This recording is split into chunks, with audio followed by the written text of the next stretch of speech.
Welcome to Critical Matters, a sound critical care podcast covering a broad range of topics related to the practice of intensive care medicine. Sound Critical Care provides comprehensive critical care programs to hospitals across the country. To learn more about our programs and career opportunities, visit www.soundphysicians.com. And now, your host, Dr. Sergio Zanotti. On December 31st, 2019, China reported a cluster of cases of pneumonia associated with the Hunan seafood wholesale market in Wuhan. On January 7, 2020, Chinese health authorities confirmed that this cluster was associated with a novel coronavirus. Since then, the number of cases and fatalities has increased, with over 115 countries now reporting confirmed cases. In our previous episode of Critical Matters, we discussed initial impressions and early understanding of this novel coronavirus epidemic. Since then, the pace of spread has accelerated, as well as the amount of information being shared. Today, we will provide an update on COVID-19. Our guest is once again Dr. Raquel Nahra. Dr. Nahra is an infectious disease and critical care physician. Dr. Nahra is the assistant professor of medicine in the divisions of infectious disease and critical care medicine at Cooper Medical School of Rowan University. She's a practicing critical care and infectious disease physician, as well as a hospital epidemiologist at Cooper University Hospital in Camden, New Jersey. Raquel, welcome back to Critical Matters. Hello, Sergio. So as we had closed the last episode, I said, that we would love to have you back. I didn't expect that it would be so quickly, but I think that considering what is going on the ground and the pace of this epidemic and the pace of new information, I thought that it would be of great value to our listeners to do an update on what's going on today with COVID-19, which is the new name of the disease. So why don't we start with maybe a quick snapshot or where we stand today in terms of the last situation report worldwide and as well here in the United States? So, well, just an update of the numbers. As of today, we have a total of 118,000, give or take, cases worldwide, with the US having 972 cases. Just maybe 2 days ago, the US had less than 500 cases. So you see how the pace is picking up very fast, not only on numbers, but also, as you mentioned earlier, regarding the amount of information and knowledge we have of this clinical disease. Still a lot to learn, but we have much more now than we had when we talked a couple of weeks ago. And I think that one of the important aspects of where we stand today and today's March 10th in the evening is that at this point, coronavirus is present in the United States. And really, most of our efforts are going to move forward in terms of mitigation and not a containment, because probably clinicians that are listening to this right now are probably treating already coronavirus. And I think that, like you said, it's very rapidly evolving. And I presume, Raquel, that as testing becomes widely available and is disseminated through other channels than local state departments and CDC, that number of 900 plus will probably grow very, very quickly, right? Absolutely. And we have to be cognizant that there will be also limitations with the capacity of those testing. So even though it's being advertised that we're going to have unlimited testing capacity, I think we're going to reach a limit where we won't be able to test everyone that comes through the door, and we're going to have to rely on some clinical criteria, like what happened a few weeks ago in China, where they're doing a clinical or presumed diagnosis of COVID-19 based on clinical features. But absolutely correct. As we have more testing capacity, we're going to see an increase in number of cases. And I think that during this episode, we really want to provide an update on actionable items that are going to be of relevance to our bedside providers. I think that for some of the history of this epidemic and some other general information, I would refer people to the links that will be attached, but also to the previous episode. But before we dive into updates on management, can we just make sure that we share with everybody and clarify this virus now has a new name and the disease has a new name. And just so people understand what we're referring to, could you clarify what SARS-CoV-2 is versus COVID-19? Yes, so it's very important to understand the distinctions. So COVID-19 stands for coronavirus disease 19, referring to the year 2019 when it was first described. And that refers to the clinical presentation of the disease. SARS-CoV-2 is the virus, is the name of the virus that causes COVID-19. And I think they came up with the nomenclature earlier, late in February, if I'm not mistaken. And at that time, the understanding was that it tried to encompass what they're seeing, which is the SARS picture.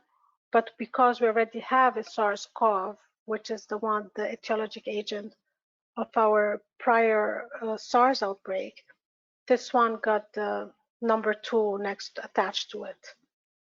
The nomenclature, yes. Go ahead. Deciding to have that name, it's okay. The choice of this name had some controversy to it, in the sense that science, or the expectation, is that the virus will be attenuated with time, and having a name of SARS-CoV-2 might not be relevant in a couple of years. But I think for now, it has the appropriate name because it does correlate with the severity of the disease that we are seeing in some patients.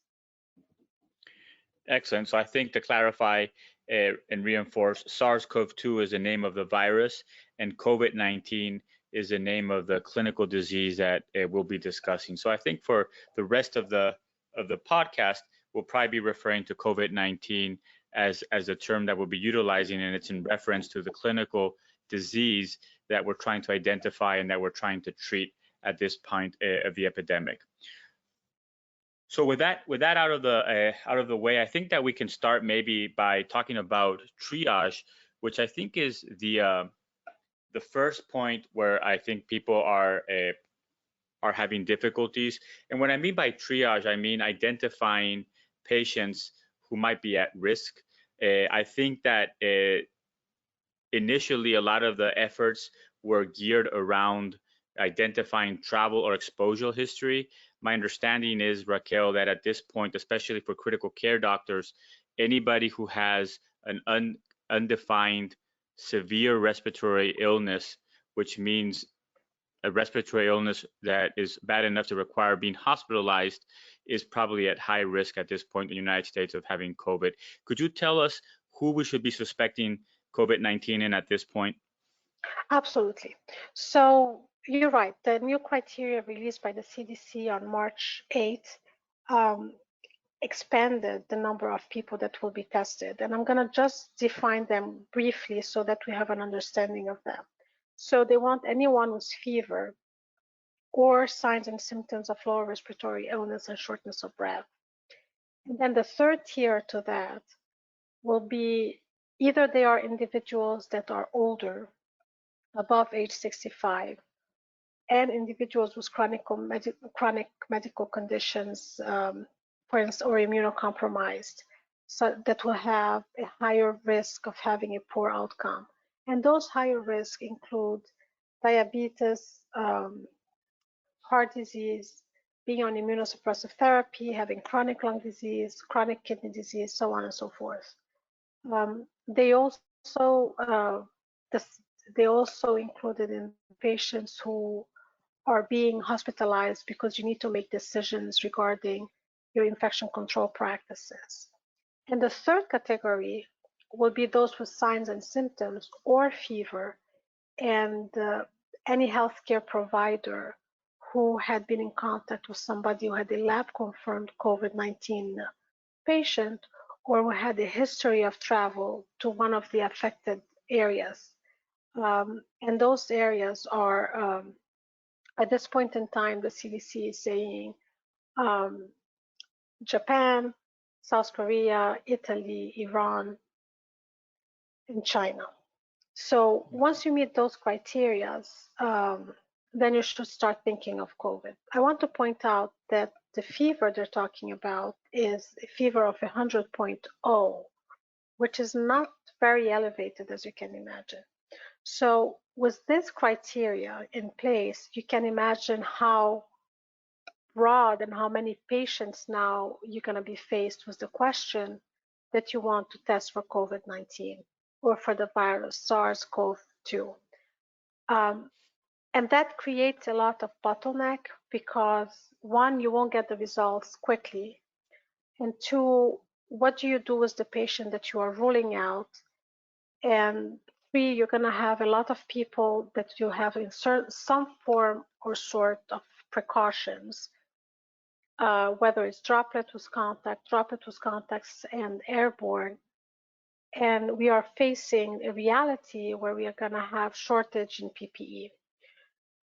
Therefore, I think we need to be cognizant of what are those signs and symptoms of lower respiratory tract infection that we are expecting to see in patients who have a viral pneumonitis.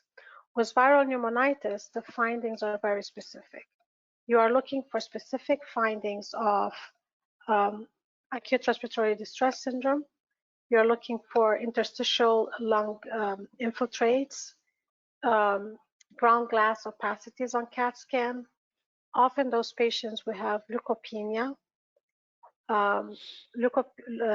lymphopenia more prominent, but their white count will not be very elevated.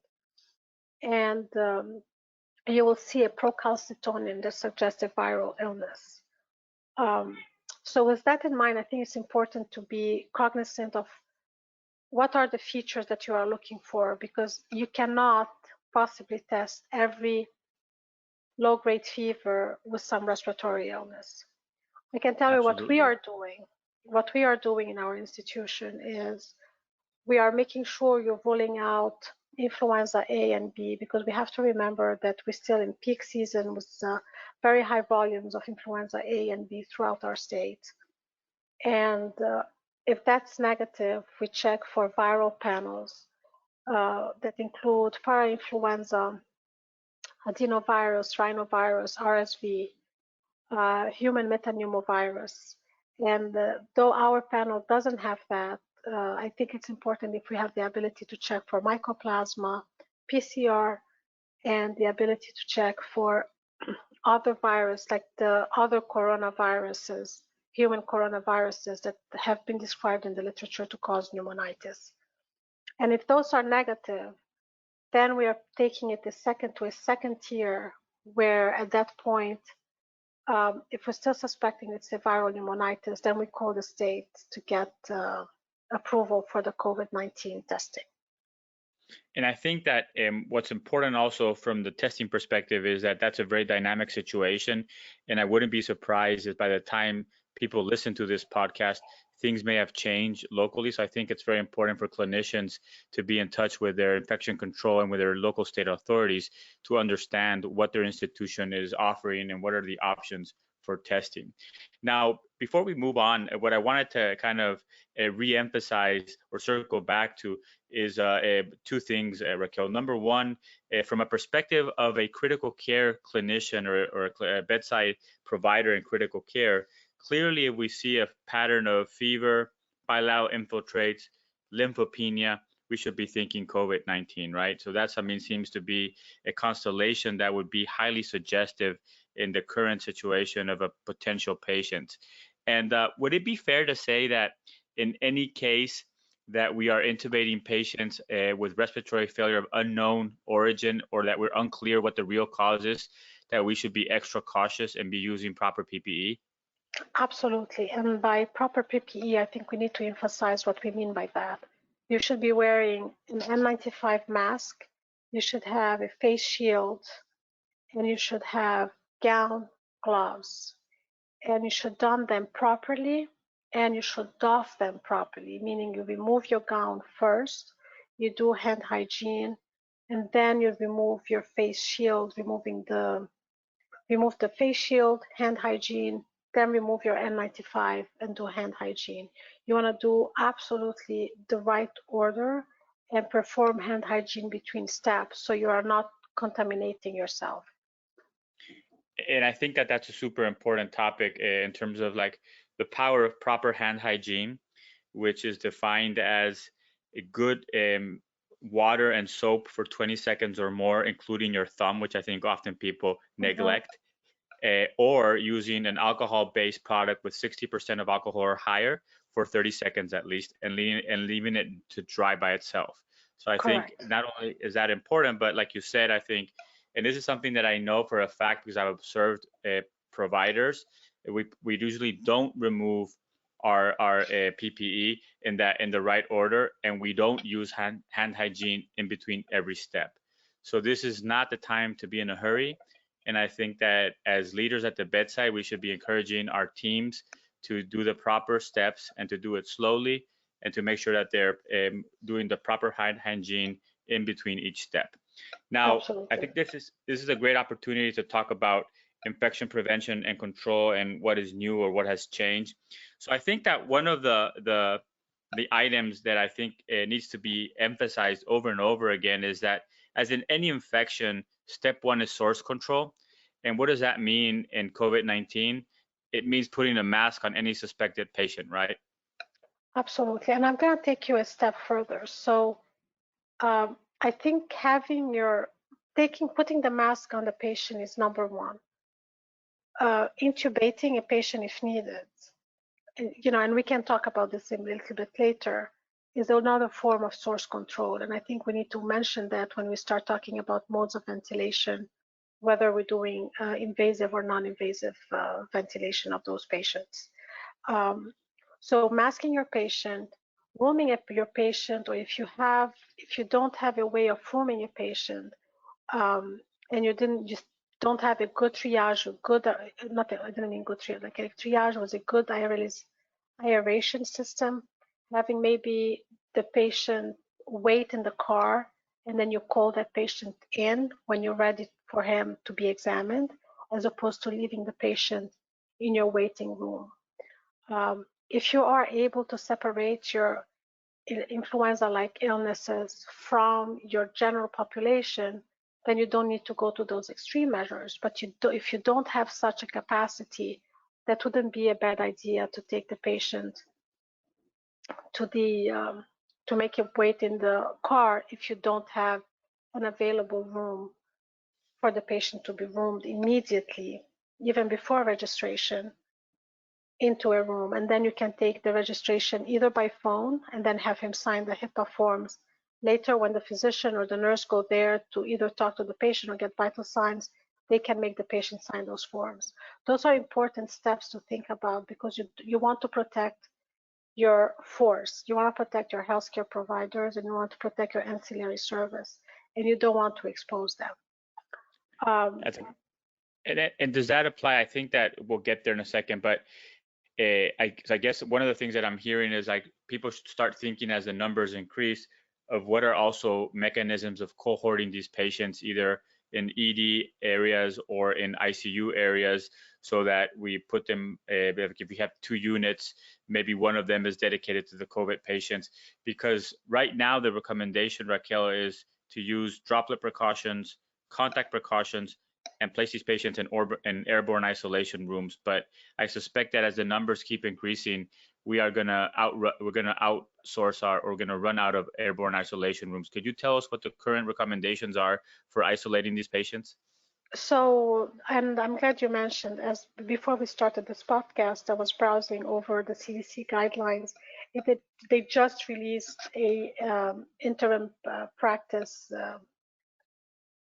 update, and in that update, they scaled back in their recommendations of airborne. So you want to put the airborne room, patients on whom you're expected to have frequent aerolization. You have the patient on albuterol nebulizers every 4 hours, or you decided not to intubate the patient and you have them on BiPAP instead, and you're trying to BiPAP them before bridging them, or hoping they'll get better, and you don't need to intubate them.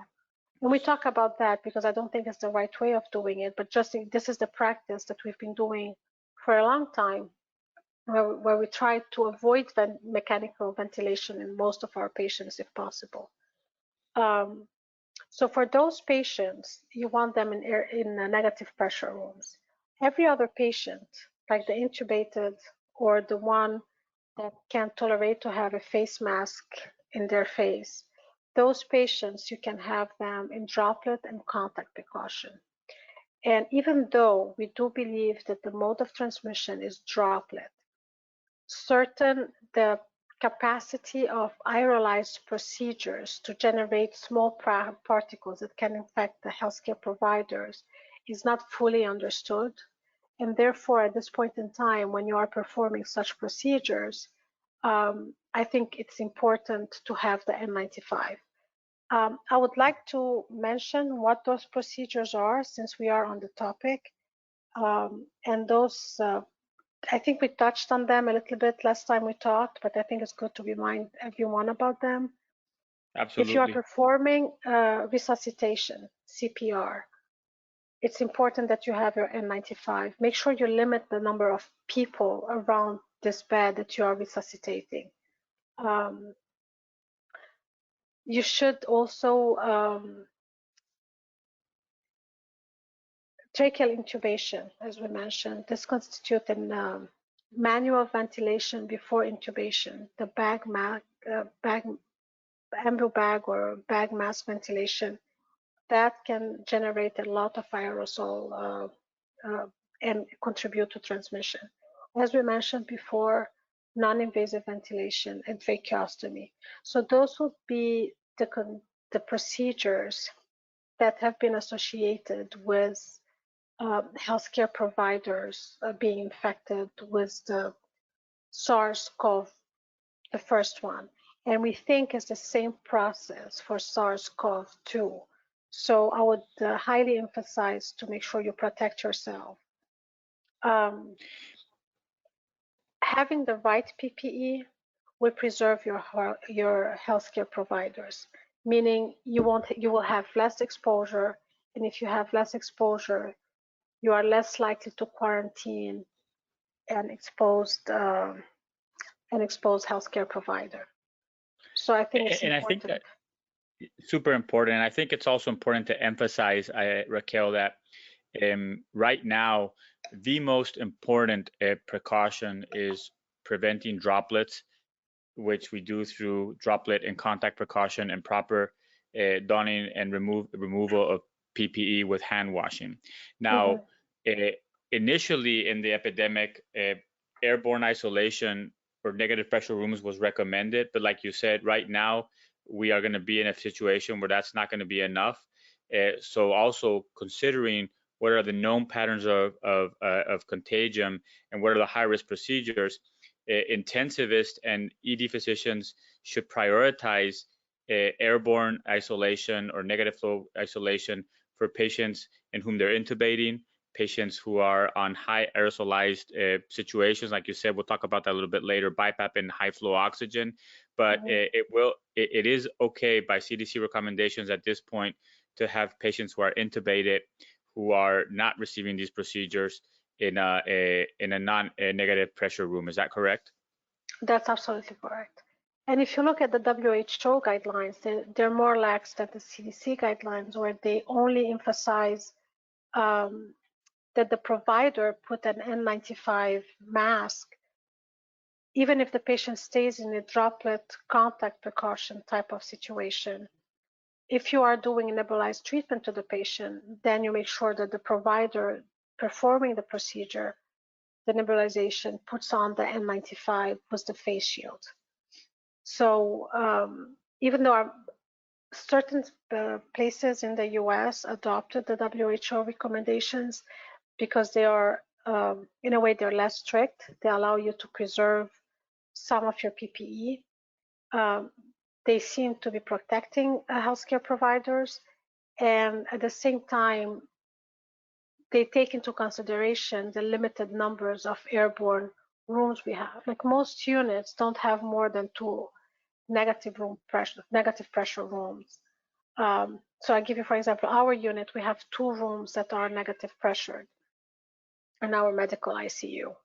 So if we have 4 patients, that becomes a problem. You're not gonna have them share rooms, right? So we don't have this capacity. It's always single room areas, and so we have to be practical and adapt ourselves with what we have, keeping in mind the health of your provider as well as of your Absolutely. patient. But we need to preserve our workforce. That's important.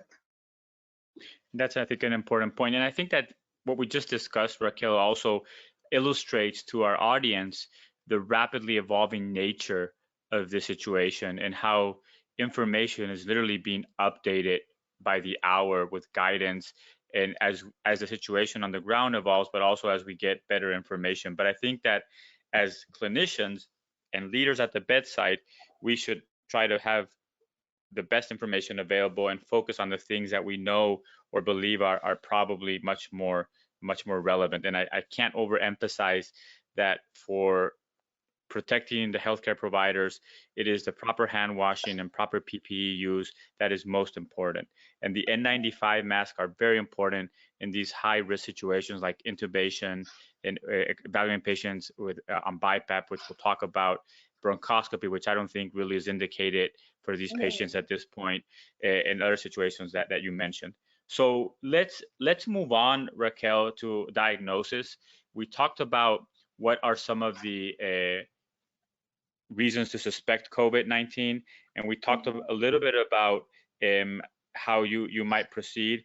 But you did mention that in terms of clinical presentation, we talked about respiratory illness with undefined cause.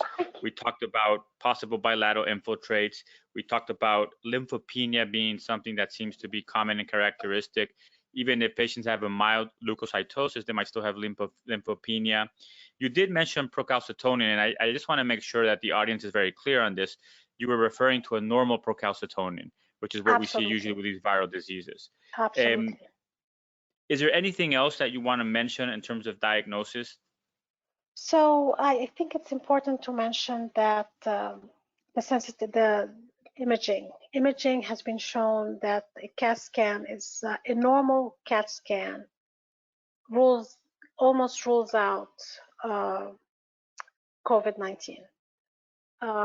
A normal chest X-ray can be normal in up to 50% of the cases. So you cannot absolutely rely on a chest X-ray. In 83 or 90% of the cases, you're gonna see some kind of abnormalities on a CT scan done on those patients. Some of the issues that in ordering too many scans is that you have to think about how you're gonna clean the room, the CAT scanner, after the patient is after you take the patient, you do the scan and then you wheel the patient out. What is your procedure of cleaning those CAT scanner? And the reason I'm saying that is that if you have a COVID-19 case, that's easy, easy, or you have to make sure you have a certain number of exchange in the CAT scanner, and that you terminally clean the CAT scanner. So you're not supposed to go immediately back into the room. So that might cause a bottleneck or a delay in other imagings that you might want to do for other patients. That's something to think about. But as for COVID per se, having a negative CAT scan almost rules it out. And a positive CAT scan has a lot of value pushing you for, guiding your next step testing. Because even though we do understand that we will have commercial lab for COVID-19, which is an RT-PCR testing, the sheer number of cases is going to overwhelm the commercial labs at some point, and we're going to have to resort back to those clinical findings. So the CAT scan, we talked about procalcitonin. D-dimer has been linked to poor outcome. I don't know if I would rely solely on D-dimer as a marker. We mentioned leukopenia.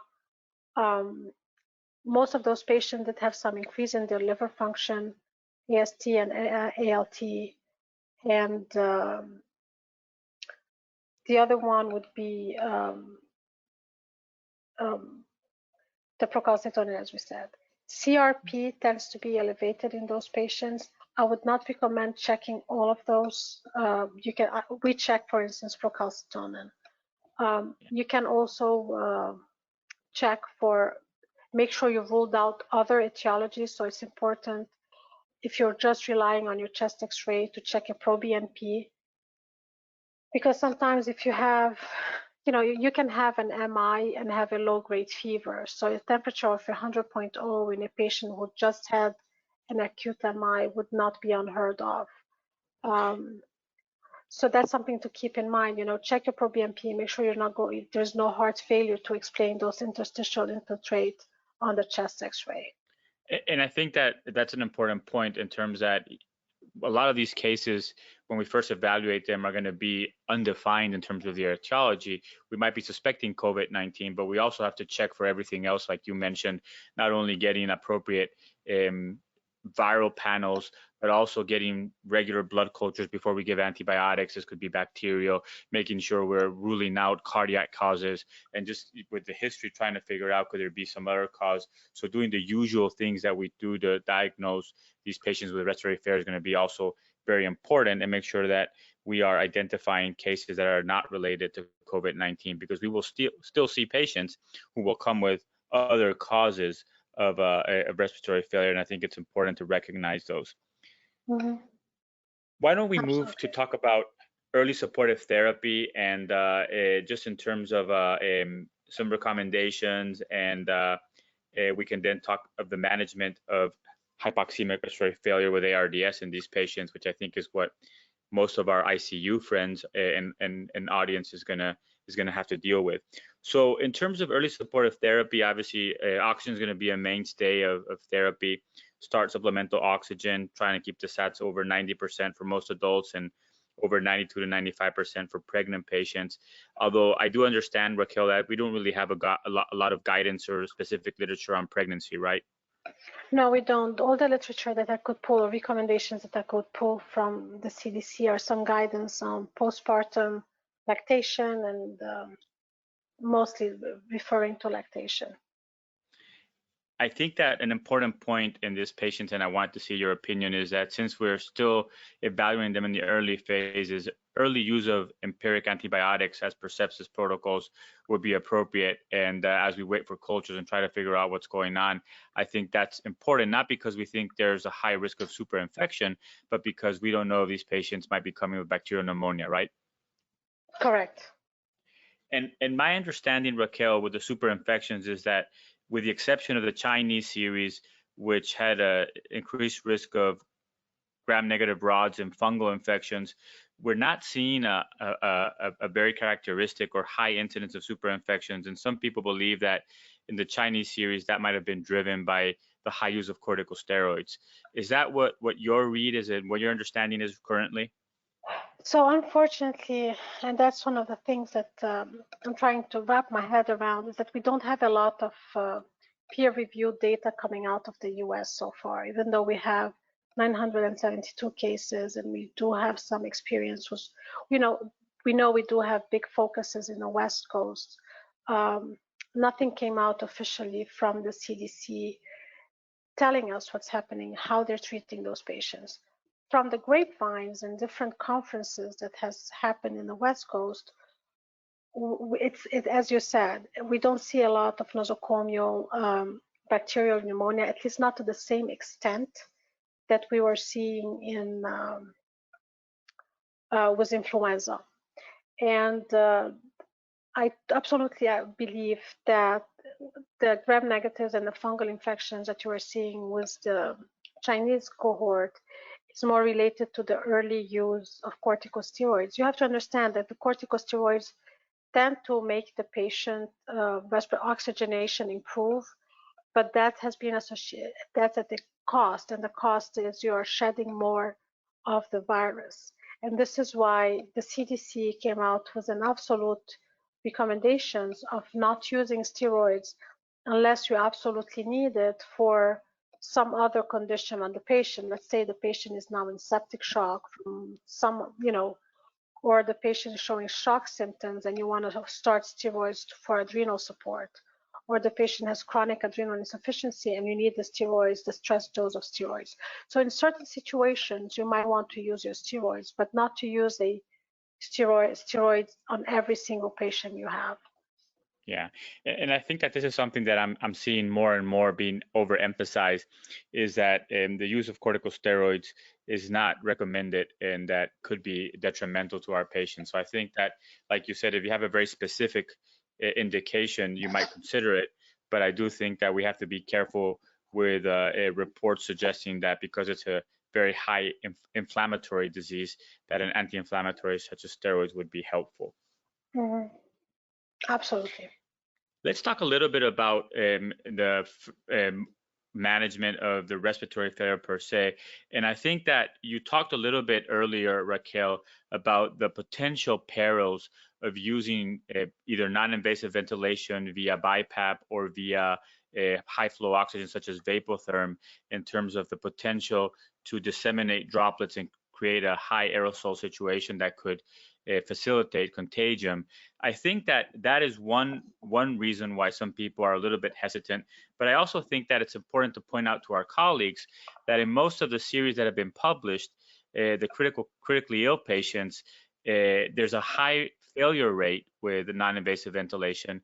And in some series, it's been associated with increased mortality. And the thought there is that maybe you're delaying proper therapy with intubation. So I think that on the sum of all these findings, it would seem that unless you have a very mild case, that most patients, we should really not waste a lot of time trying BiPAP and trying vapotherm and escalating oxygen through that delivery, and really move to early intubation and move forward with securing that airway and also producing source control by creating a closed circuit, like you mentioned. What are your thoughts on that?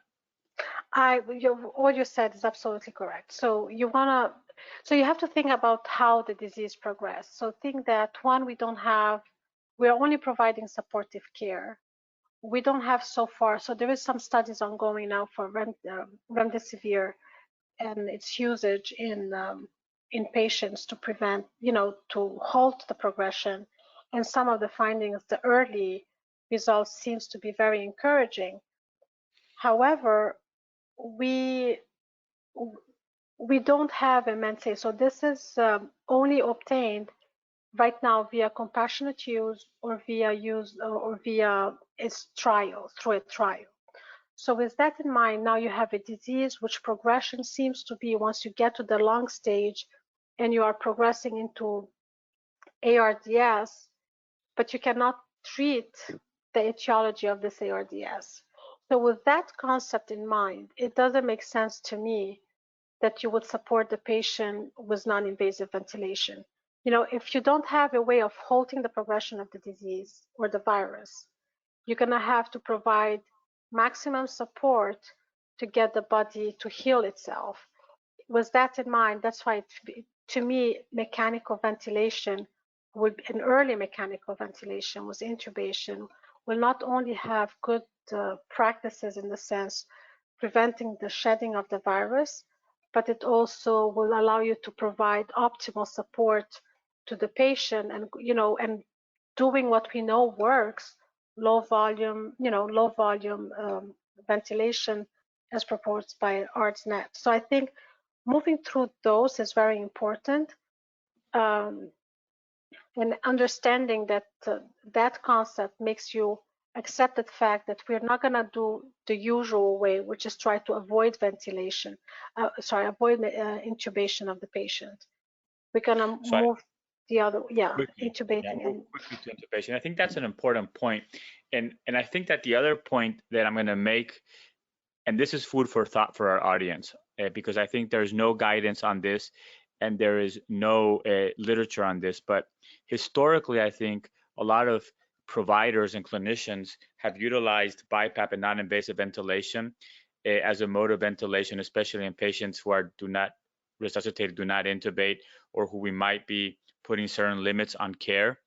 This is something that we're going to have to evaluate, I think, very carefully if it comes to a situation where we have patients who are COVID-19, who are not to be intubated, who don't want to be resuscitated, in terms of how we manage them, because we would just probably be putting them on a therapy that's not going to make a difference or help them, but that could expose healthcare workers to an increased risk without any benefit for the patient. So I'm not going to ask you to make a comment on that, Raquel, because I think that there's no evidence for that. I'm just planting it as something that our teams should be thinking about as things progress and we see more of these patients. But let's talk about intubation. And I think that you already have identified that early intubation is probably the way to go in terms of treating these patients for supportive care for all the reasons you mentioned. It's also a very high risk situation, and perhaps the highest risk situation that intensivists will face. And I think that there are some things that we should do and some things that we should avoid based on my reading. So what I would like to do, Raquel, if it's okay with you, is to give a list of do's and don'ts, and then have you comment on what I left out or what are your thoughts on that respect. So it seems that if we're going to intubate somebody, airborne precautions, if available, should be utilized for this situation. Clearly, for the people involved with the intubation, using an N95 mask that has been fitted and full PPE, which includes gown, standard gloves, and a face shield, super important. Like I said, negative pressure isolation room. And I think that two things that I have recommended my clinicians, and I think that we're seeing more people talk about this, is number one, this is a great situation where we should be utilizing technology such as videolaryngoscopy, glide scopes, CMAX, because I think that it allows us to be removed from the airway as much as possible as the operators, and it's probably also assures a quicker intubation. The second thing I would say is that we should use rapid sequence intubation in these patients and minimize to avoid bagging once the patient is ready to be intubated. And finally, I think that this is a situation where the most seasoned person should be intubating. So especially for those of you who are in teaching hospitals, this is not the type of a patient that you're going to teach your residents to intubate on, because I really think that minimizing the time that the patient is being intubated and getting this right the first time is super important. In terms of don'ts, I think that we already mentioned it several times, Raquel. Try to avoid the use of BiPAP, high flow oxygen, vapotherm, etc. Don't allow non-critical staff in the room. So people who are in the intubation process should be there if they have a role. We don't need extra people in a room where there's a high likelihood of aerosolite droplets. If possible, minimum bagging after you're ready to intubate. So pre-oxygenate and then minimize the bagging, trying to keep a closed circuit at all times. And finally, don't bring the used PPE outside of the room if possible. Take the PPE out in the ante-room as you're leaving in the proper fashion. What are your thoughts, Raquel? Is there anything that are missing or any other thoughts on intubation that you think are important to emphasize? It's important to make sure that not only the N95, but I want to emphasize the face shield and eye protection, even if you wear, or goggles, even if you wear glasses. I would also make sure that we have a gown, and of course the gloves, that goes without saying. But because the gown and sometimes I worry people feel that the glasses are protection. They're not. You have to have a face shield for eye protection. So those are the things that I will add for PPE. I think you touched on all the do's and don'ts of intubation. So with respect to mechanical ventilation, Raquel, I think that as of now, the recommendation would be that we have a low threshold to intubation, obviously, but once we put them on mechanical ventilation is to follow standard ARDS net protocol with a lower tidal volumes of 6 mLs of predicted body weight, that we try to keep the plateau pressures below 30 to 35, and that we really apply, lung protective ventilation. It seems that I would treat these patients at this point as any ARDS. I think an important point, and then I want to hear your opinion from my perspective, is that you should do the things that you usually do. If you're not doing ECMO and you're overflooded with patients with COVID-19, that's not the time to start doing ECMO. if you do ECMO, Absolutely. you should select patients for ECMO the same way you do it for other ARDS patients. And I think that we'll probably see more guidance about that. But as far as we know, in the largest series published so far, the percent of patients that went on ECMO is very small. It's 3%. So it's like 3%, correct. There's not a lot of information available. And I do think that as a reminder for our audience, prone positioning has been shown to improve mortality in severe ARDS. So I think that that's something that we should consider early on, and probably before you do neuromuscular blockers or you consider ECMO, and make sure that you are trying that first. What about the concerns, Raquel? I know that you're also very involved with disaster planning at your institution. I know a lot of intensivists ask me about concerns of running out of ventilators. I know that the United States government has stockpiles of ventilators, but what are the thoughts right now? I mean, is there anything that you can share with us from that perspective? So, I mean, you have to have your, so one of the things that the emergency management team is looking into is to not only seeing who is your suppliers for your ventilators, and then trying to figure out how many vents you can rent, and making sure that the numbers that they give you is like they can absolutely provide you with those number of vents. So that's very important to know for your by your, you know, from your IMT team. There have been talks about using those pneumatic system vents. Those are designed for acute resuscitation. I don't think they will be efficient in our cases because we're talking about ventilating people who are in ARDS.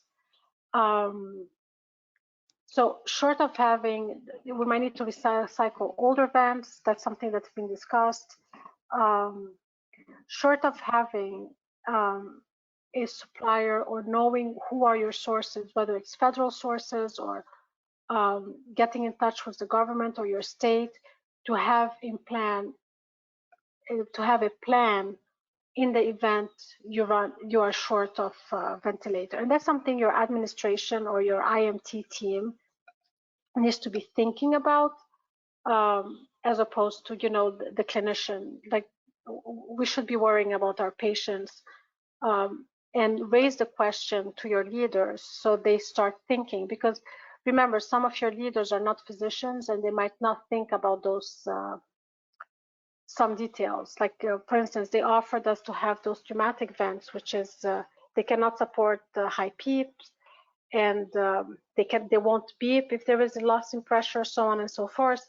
So when they presented it to me, I was like, no, this won't work because I cannot vent an ARDS patient. So that's something that you need to be aware of. And I think that another very important aspect of ventilators is that if you look at the numbers, probably depending where you read and who you talk with, but I would say that as an approximation, there's probably around 60,000 full capacity ventilators in the United States currently in operation in hospitals. And maybe there's another 90,000 that are stockpiled. Of those, half probably have full capacity. Like you mentioned, they're not all full capacity ventilators. But I do think that a lot of intensivists have asked me about ventilators. But when you really talk about people who are experts in disaster management, the limiting factor might not be the ventilators, but it could also be respiratory therapists. I mean, you need people to manage these ventilators, and hospitals might already be at capacity for that. And especially if healthcare providers get sick as the epidemic advances, that might be also a very important point. And I think that's something to think about and things that we can ask at our local institutions. Is there we talked a little bit about, but I think it's worth revisiting once again, is specific treatments for COVID-19. You mentioned that we have none, but can you just remind people what are the things that people have published and talked about, and what is the current CDC recommendation or what's available in the United States for this? Okay, so the current, if you open the CDC site, they tell you supportive treatment. Having said that, there have been some antiviral that had shown some promising features. I'm gonna start with the lopinavir-ritonavir, which is Kaletra.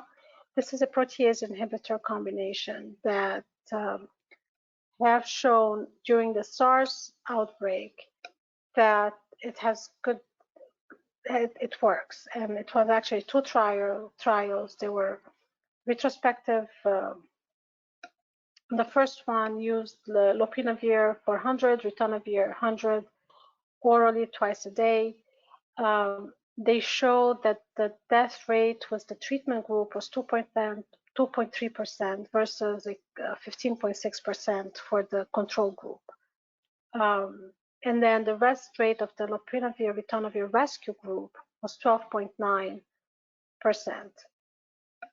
compared to the control, which was around 14%. So the addition of the lopinavir ritonavir to a standard treatment seems to be logical. Those studies, this was published, I think, in Hong Kong medical journal, and even though they had a large cohort, and they were doing prospective, they did not randomize the patients. So that created some kind of, it's a weakness of the study. That we cannot, go back and change. But it did show good, promising results. The second study was published in Thorax in 2004. And in that study, they showed that the hypoxemia was improved in the lopinavir ritonavir group. And the lopinavir ritonavir group was associated with a better outcome.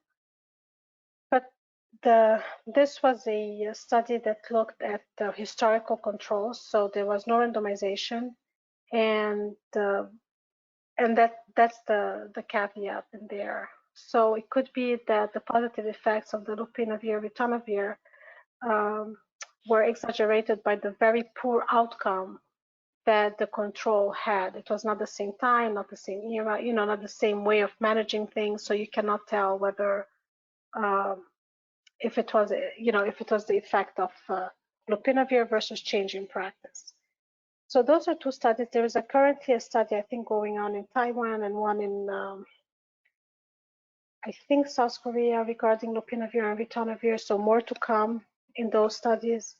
Remdesivir, as I mentioned earlier, is an agent that's developed by Gilead, and it's an experimental agent which was developed for Ebola and Marburg virus, and that seems to have promising effects in COVID-19 cases.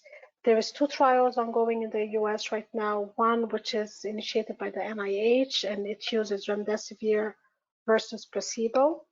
And the other one has been initiated by Gilead, and it's remdesivir 5 days versus remdesivir 10 days to see the length of the duration of treatment, which one you should go with. So those are the ones that have been studied right now. And I think that, Raquel, from what you're telling me, my interpretation is that a lot of our efforts always are centered in what's in front of us, but we should be thinking that these type of pandemics will happen again. COVID-19 might be something that we see again. So I think that with no clear benefit of a specific antiviral, perhaps our best step forward is to try to include our patients in these studies so that we actually get answers of what might be helpful for the future. What are your thoughts on that? That's absolutely correct. So, and I mean, as I said before, like there's very little you can do, and then you want to get those patients better, obviously, and something that works against the virus seems to be the logical way to go. And we know that this is a dogma that we use when we treat patients. So you want to treat the bacteria that's causing the pneumonia. You want to treat the influenza that's giving you the pneumonitis on your patient. And logically, you would want to treat SARS-CoV-2 that's causing COVID-19. Having a drug that does that is absolutely crucial in managing those patients. Having said that, remdesivir is currently being used through those trials, but many institutions are getting the drug through compassionate use. And I think at some point the company is going to have to stop the compassionate use. So it's very important that you initiate the steps that will take to get the trial in your institution, because that could save a life. Absolutely. So I think that's an important thing to emphasize. As we close, Raquel, I think that there are some interesting clinical pearls that have emerged, and I'll just share some, and then maybe you could add some color or add some of your own. But it seems that most of these patients who have severe respiratory illness associated with COVID-19 are getting sick on the second week of their symptom development. So usually they develop symptoms, and it usually is the median time to from onset of symptoms to ARDS is around 8 days. And in those patients who die in the ICU, the median time from ICU admission to death is 7 days. So they die, quickly. And it seems that mortality has been associated with older patients over 65, and every decade that you go beyond that, the mortality is a little bit higher. Like you said, comorbid conditions, including diabetes, immunosuppression, heart disease, hypertension, and cancer. Also important, one series showed that the D-dimer above 1 microgram per liter was associated with a higher mortality as well as higher SOFA scores. And it seems that these patients, ultimately, their main organ dysfunction is pulmonary, so it's ARDS, and they die from ARDS. Some patients have multi-organ failure. It can have AKI, abnormal liver functions in a third of the cases, like you mentioned, arrhythmias and heart injury as per troponin. But it really seems that a distinction between COVID-19 and influenza is that in influenza, patients can get sick very suddenly and deteriorate very quickly, whereas in COVID, it's usually several days of symptoms before they really start getting very sick in terms of coming to the ICU. Any other comments or additional pearls that you might want to add, Raquel? I think you touched on most of them, and some of the features that I would like to reemphasize is people start thinking about, just to summarize, of the clinical diagnosis of COVID-19 and combining the clinical picture with your CAT scan. I also want to emphasize that if you find a diagnosis like you have influenza, I don't think you need to start looking for COVID-19. I think that might limit, the searching you would do. From the Chinese series, we know that co-infection with other respiratory viruses like influenza or RSV is less than 2%. So if you have a positive for one virus, then you do not need to test for COVID-19. You don't see as many concurrent and bacterial infection as you see with influenza. You mentioned the cardiopulmonary disease. And I think something that maybe we didn't talk a lot about is like preparedness of your staff, making sure that you think about staffing. Like we didn't talk about quarantine of a healthcare provider who has been exposed, but that's something to think about, that if you do have exposed personnel with the wrong PPE, that you might need to quarantine for 14 days. So you'll be losing a workforce for that period of time, which could be problematic. And that is also, I think, a moving target, right? Because I saw that the CDC already updated that and said that in some situations, even high-risk exposures in healthcare providers who have no symptoms, it might be okay for them to come back if they consult with their local occupational health. Is that correct? So it depends on so they risk stratified the level of exposure to high risk, moderate risk, and low risk. And depending on the level of exposure, you might be asked to be quarantined or not. So if you don't have, so I think the latest guideline says if you don't have a face mask and your patient doesn't have a face mask and you were exposed to that patient because you didn't know he has COVID-19, then your risk, you become a high risk. And high risk folks will need to be quarantined for 14 days, monitor the temperature twice a day, and report symptoms. If they develop symptoms, they will be asked to be placed, they will be checked for COVID-19, and then you start a whole cascade of, checking and making sure that he's getting better, and then then it's a different entity by itself. So it's important to keep that in mind, that even though it's not as strict as it was, where you're going to quarantine everyone who got exposed to that patient, a certain number of providers, and usually it will be your physician, your nurse, or your respiratory therapist, and you cannot afford to use any of those people.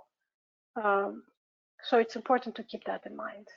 So I think that the best way is really to be very cautious in terms of proper PPE and source control. At this point, that's what we should be considering. Like I said, for us, what we did is that we have every provider seeing influenza-like illness put on a surgical mask with a face shield.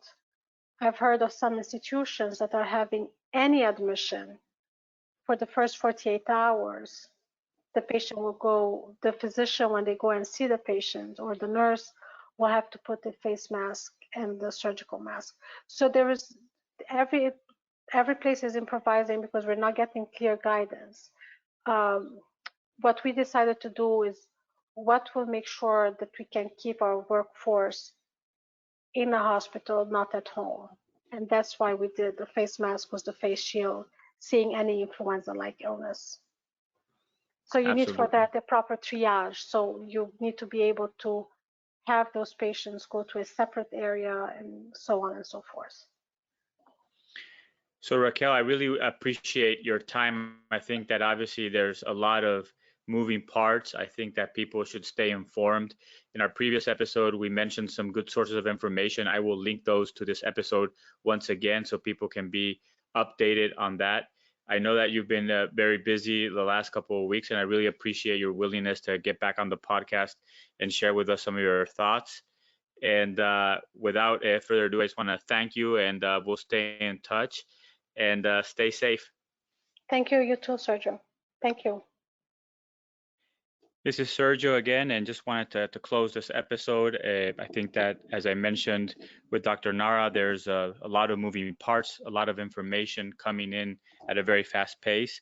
So hopefully this was helpful and will be useful for our listeners and the patients that we're taking care of.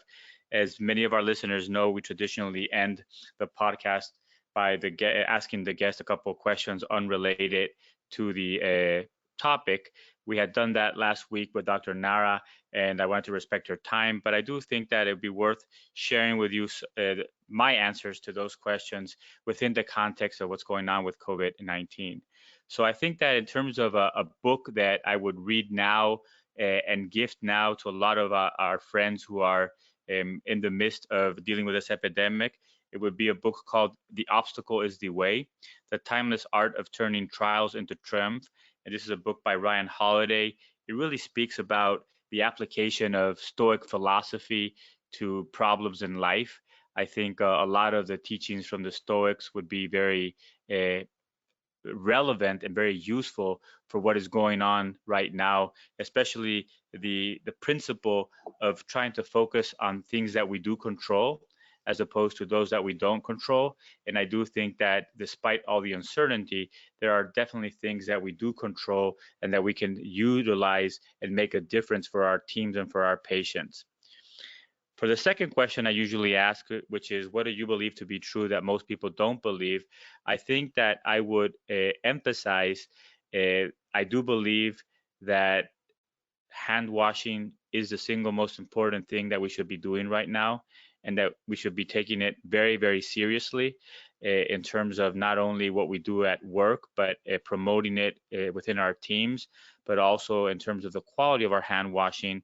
And I want to make a comment on that we should be using soap and water for 20 seconds or more, making sure that we wash our whole hand, including our thumbs, which are often neglected.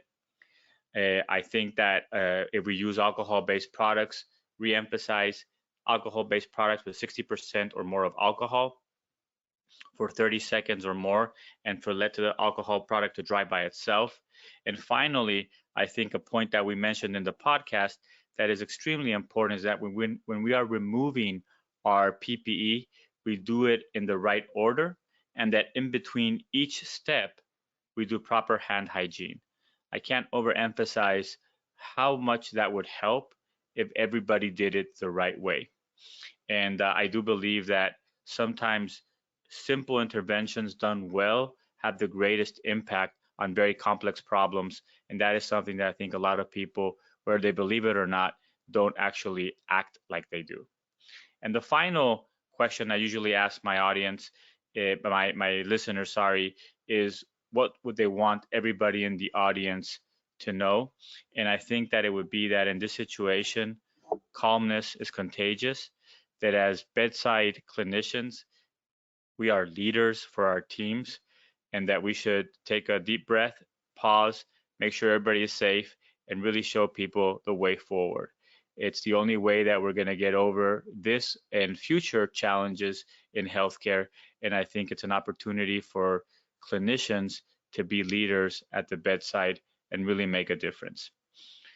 I look forward to talking with more guests in the upcoming weeks. And thank you for listening to the podcast. If you find this useful, please share it with others. Thank you very much. Stay safe. Thank you for listening to Critical Matters, a Sound Critical Care podcast. Make sure to subscribe to Critical Matters on Apple or Google Podcasts and share with your network. Sound Critical Care is transforming the way critical care is provided in hospitals across the country. To learn more, visit www.soundphysicians.com.